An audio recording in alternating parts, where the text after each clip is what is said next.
Good morning student. आशा है आप सभी स्वस्थ और प्रसन्नचित होंगे। आज से हम अपना ऑनलाइन वर्क स्टार्ट करते हैं। आज हमारी पहली कविता है गाता खग। खग का मतलब होता है पक्षी। इस कविता के कवि सुमित्रानंदन पंत जी हैं, जिन्हें प्रकृति का सुकुमार कवि कहा जाता है, अर्थात जिनका प्रकृति से गहन रिश्ता है। और इस कविता में भी उन्होंने जो पक्षियों का कलरव गान है उसके माध्यम से जो मानवीय जीवन है उसके रहस्य को प्रकट किया है। तो आइए स्टार्ट करते हैं।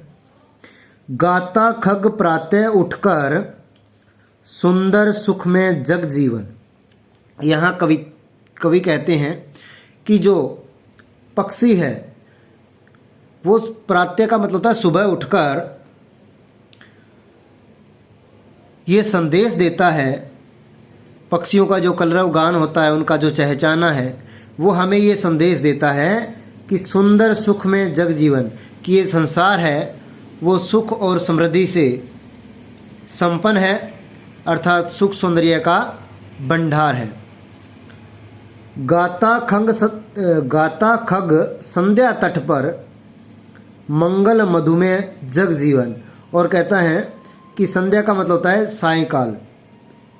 कहता है कि साय के समय जब पक्षियों का जो झुंड है वो किसी नदी या सरोवर के तट के ऊपर कलरव गान करता है, तो वो इस संसार के लोगों का मंगल और माधुर्य की कामना करता है।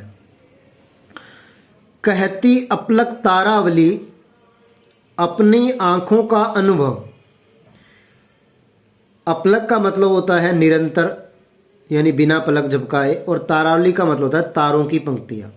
यहाँ कवि कहते हैं कि जो तारों की पंक्तियां हैं जो आसमान में लगातार टिमटिमाती रहती हैं, अपनी आंखों का अनुभव। कहता है कि उनकी आंखों का अनुभव क्या कहता है कि ये संसार जो है वो करुणा और दुख से भरा हुआ है। अवलोक आंख आंसू की भर आती आंखें नीरव। और कहते हैं कि जिस प्रकार किसी दूसरे व्यक्ति के दुख दर्द को देखकर हमारी आंखों में भी आंसू आ जाते हैं, ठीक उसी प्रकार कहता है कि इस संसार के लोगों के करुणा और दुख को देखकर उन तारों की पंक्तियों में भी जैसे ऐसे लगता है कि आंसू आ गए हैं। भर आती आंखें नीरव, कि उनके लोगों के दुख तकलीफ को देखकर ऐसे लगता है जैसे उनके आंसू आ गए हैं, और वो आंसू सुबह सुबह ओस की बूंद के रूप में नीचे धरती पर गिरे हुए मिल जाते हैं। नेक्स्ट है हंसमुख परसों सिखलाते पल भर है जो हंस पाओ। और यहाँ कवि कहता है कि परसून का मतलब होता है फूल।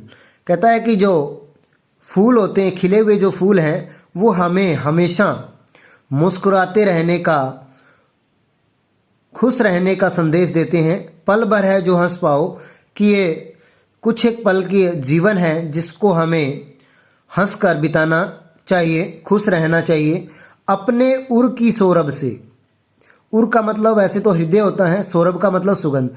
कहता है कि अपने उर रूपी, यानी अपने उर से, अपने हृदय से, और सौरभ यानी सुगंध रूपी जो अच्छे कर्म है, सदकर्म है, उनसे इस वातावरण को, जग का आंगन यानी इस जग के वातावरण को तुम खुशियों से भर दो। यानी अपने अच्छे कर्म रूपी जो सुगंध है उससे इस संसार के आंगन को खुशियों से भर दो। उठ उठ लहरें कहती यह हम कूल विलोक न पाएं। कहते हैं कि समुंदर में उठने वाली जो लहरें हैं वो लगातार उठती रहती हैं। हवा का स्पर्श पाके वो कांप उठती हैं। हम कूल विलोक न पाएं, कि वो लगातार किनारे पाने की आशा में आगे बढ़ती जाती हैं, रास्ते में समाप्त होती जाती हैं, पर इस उमंग में बह नित आगे बढ़ती है। लेकिन वो इस उमंग के अंदर, इस आशा के अंदर लगातार बहती जाती है, बढ़ती जाती है अपने लक्ष्य की तरफ, कि एक ना एक दिन उन्हें किनारा जरूर मिलता है। अर्थात यहाँ पे भी थोड़ा रहस्य प्रकट किया है कि जिस प्रकार हमारी जो आत्मा है वो परमात्मा को प्राप्त करने के लिए लगातार गतिमान रहती हैं, संसार के जो बंधन हैं, जो आकर्षण हैं, उसे रोक नहीं पाते, और एक दिन वो इस गतिमान पथ पर चलते हुए अपने लक्ष्य को प्राप्त कर लेती है। नेक्स्ट है, कंप कंप हिलोर रह जाती, रे मिलता नहीं किनारा। कहता है कि जो समुद्र में उठने वाली लहरें हैं वो किनारे की आशा में लगातार बढ़ती जाती हैं, लेकिन उन्हें किनारा मिले या ना मिले, लेकिन वो लगातार अपने किनारे को पाने के लिए बढ़ती ही जाती हैं।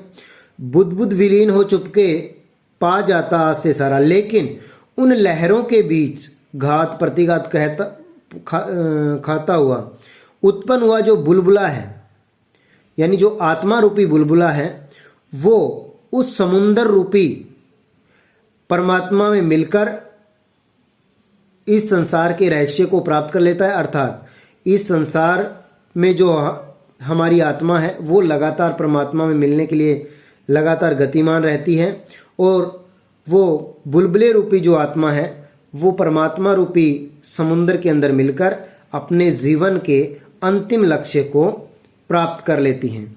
तो स्टूडेंट, आप लोगों ने इस कविता की व्याख्या अपनी रफ नोटबुक पे करनी है, और नेक्स्ट वीडियो में मैं इसकी व्याख्या और क्वेश्चन आंसर डाल दूंगा। उनको सुंदर सुंदर शब्दों में अपनी फेयर नोटबुक के ऊपर आपने राइट करना है, और इस बात का ध्यान रखना कि जो भी वर्क आपको राइट करने के लिए दिया जाता है वो साथ में आपने लर्न भी करना है। Thank you.